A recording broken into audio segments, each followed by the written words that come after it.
Assalamualaikum warahmatullahi wabarakatuh.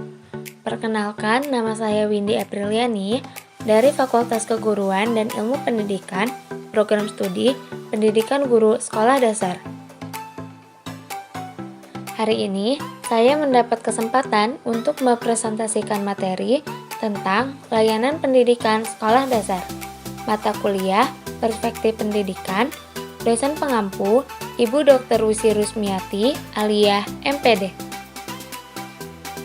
Langsung saja kepada pokok pembahasan yang pertama, yaitu bimbingan. Menurut Agus Taufik, bimbingan adalah upaya memberikan arahan, panduan, nasihat, dan biasanya mengandung nilai yang bersifat menuntun ke arah yang baik. Menurut Sertzer Stone, bimbingan adalah memandu, mengarahkan, mengatur atau mengemudi, to direct, pilot, manage, or steer. Menurut Gibson dan Michel, menyatakan bahwa konseling telah dikenal sebagai jantungnya program bimbingan. Kesimpulan dari pendapat mengenai bimbingan sekolah dasar di atas adalah proses membantu individu siswa untuk memahami diri, mengenal lingkungan, dan merencanakan masa depannya, sehingga dapat diharapkan mencapai perkembangan yang optimal sebagai pribadi dan sebagai anggota masyarakat yang demokratis. Menurut Agus Taufik, menguraikan, bimbingan dimaksudkan agar siswa mengenal kelebihan dan kekurangan dirinya sendiri, serta mampu menerima dirinya secara wajar. Tujuan dari program bimbingan dan konseling di SD ini adalah 1. Memiliki perasaan positif dalam berinteraksi dengan teman sebaya, guru, orang tua, dan orang dewasa lainnya. Yang kedua, memperoleh makna pribadi dari belajarnya. 3. Mengembangkan dan memelihara perasaan positif terhadap dirinya, terhadap kekhasan nilai yang dimilikinya, serta dapat memahami dan menghubungkan dengan perasaannya. 4. Menyadari akan pentingnya nilai yang dimiliki dan mengembangkan nilai-nilai yang konsisten dengan kebutuhan hidup dalam masyarakat yang majemuk. 5. Mengembangkan dan memperkaya keterampilan studi untuk memaksimumkan kecakapan yang dimilikinya. 6. Belajar tentang berbagai macam keterampilan yang diperlukan untuk memecahkan masalah-masalah yang mungkin dihadapinya. 7. Mengembangkan keterampilan-keterampilan penyusun tujuan, perencanaan, dan pemecahan masalah. Yang ke-8, mengembangkan sikap-sikap positif terhadap kehidupan. 9. Menunjukkan tanggung jawabnya terhadap tingkah lakunya. 10. Bekerja dengan orang tua dalam berbagai program yang terencana untuk mengembangkan sikap dan keterampilan yang dapat memperkaya kemampuan akademik dan kemampuan sosial anak. Dan yang terakhir adalah bekerja sama dengan berbagai pihak untuk memperkaya aktivitas belajar anak. Adapun fungsi bimbingan sekolah antara lain, yang pertama, pengungkapan. Guru akan berusaha mengetahui keadaan siswa dengan melakukan pendekatan pada siswa yang bermasalah agar mau menceritakan masalahnya. Yang kedua, penyaluran. Melalui penyaluran ini, pembimbing akan mengenal masing-masing siswa perorangan, kemudian membantu mengarahkan kegiatan pada program yang dapat menunjang tercapainya perkembangan yang optimal. Yang ketiga, penyesuaian.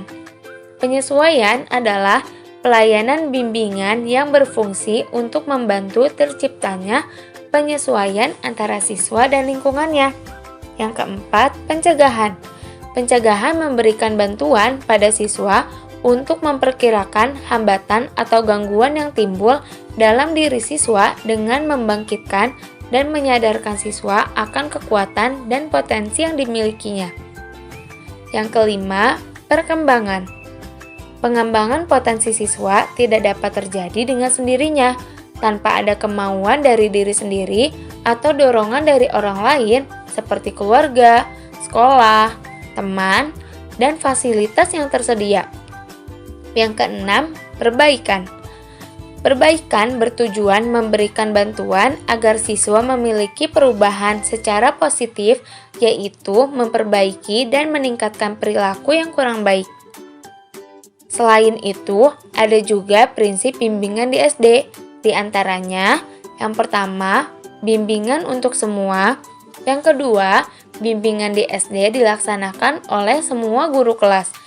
Ketiga, bimbingan diarahkan untuk perkembangan kognitif dan afektif. Yang keempat, bimbingan diberikan secara insidental dan informal. Yang kelima, bimbingan ditekankan pada tujuan belajar dan kebermaknaan belajar. Yang keenam, bimbingan difokuskan pada aset. Yang ketujuh, bimbingan terhadap proses pendewasaan. Dan yang terakhir adalah program bimbingan dilaksanakan secara bersama. Selanjutnya adalah peran guru dalam program bimbingan. Di sekolah, ada beberapa layanan pendidikan yang bisa dilakukan oleh guru. Di antaranya, layanan pendidikan anak berbakat. Menurut Utami, anak berbakat adalah mereka yang didefinisikan oleh orang-orang profesional mampu mencapai prestasi yang tinggi karena memiliki kemampuan-kemampuan yang luar biasa. Jenis-jenis kemampuan dan kecerdasan yang dimaksud seperti kemampuan intelektual umum dan akademis tertentu, berpikir kreatif produktif, psikososial, seni, dan psikomotorik. Beberapa hal yang diperhatikan dalam memberikan pelayanan anak berbakat di SD diantaranya pengidentifikasian anak berbakat, layanan anak berbakat, strategi pembelajaran dan model layanan, layanan perkembangan kreativitas, simulasi imajinasi dan proses inkubasi, desain pembelajaran, evaluasi. Yang kedua, layanan penyandang kelainan fisik. Menurut Mulyono Abdurrahman, keluar biasaan merupakan istilah yang digunakan untuk menggambarkan kondisi anak yang menunjukkan perbedaan dengan anak normal pada umumnya. Jenis kelainan fisik seperti tunanetra dan tunadaksa. Layanan terhadap anak tunanetra dapat dengan cara menempatkan anak tunanetra tersebut di sekolah biasa. Yang ketiga, layanan terhadap anak gangguan psikologis. Indikator tentang masuknya anak dengan gangguan psikologis masuk SD biasanya adalah seringnya ditemui kelompok anak yang mengalami penyimpangan perilaku. Penyimpangan pada anak tersebut seperti gangguan emosi dan perilaku menyimpang atau tunalaras, maka guru SD harus dapat mengantisipasi keadaan tersebut. Gejala-gejala perilaku anak menyimpang itu seperti anak suka jahil, suka iri hati, suka menyela, dan agresif. Penyebab anak berperilaku menyimpang adalah karena dirinya merasa tidak mendapat perhatian, disepelekan, kehadirannya dianggap tidak ada, tidak mendapat peran apapun, sebagai pelengkap penderita, takut kehilangan peran dalam lingkungannya. Untuk mengatasi permasalahan anak berperilaku menyimpang, yaitu perlu adanya kerjasama antar staf dan semua guru sekolah untuk menciptakan perilaku positif baik kepada anak tersebut maupun semua pihak sekolah. Dan yang terakhir adalah layanan kegiatan ekstrakurikuler. Kegiatan ekstrakurikuler adalah kegiatan yang diselenggarakan di luar jam pelajaran yang tercantum dalam susunan program sesuai dengan keadaan dan kebutuhan sekolah. Tujuannya adalah siswa diharapkan akan mampu mengaitkan antara pengetahuan yang diperoleh di sekolah dengan keadaan dan kebutuhan lingkungan. Kegiatan ekstrakurikuler di sekolah biasanya seperti pramuka, UKS, olahraga, PMR, kesenian, dan lain-lain di luar jam pelajaran sekolah. Manfaat yang didapat adalah siswa akan memperoleh secara maksimal perkembangan fisik, mental, emosional, kognitif, dan sosial. Kegiatan ekstrakurikuler tidak dapat berjalan di SD dikarenakan beberapa faktor berikut. Yang pertama, sikap orang tua siswa yang kurang mendukung. Yang kedua, memerlukan biaya yang cukup besar. Yang ketiga, lokasi rumah yang jauh dari sekolah. Yang keempat, kondisi keluarga yang mengharuskan anak bekerja membantu orang tua. Yang kelima, kurangnya fasilitas sekolah. Dan yang terakhir, kurangnya dukungan dari pihak sekolah.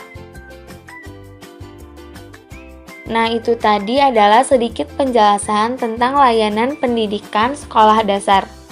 Sekian presentasi dari saya. Mohon maaf apabila banyak kesalahan. Wabillahi taufiq wal hidayah. Wassalamualaikum warahmatullahi wabarakatuh.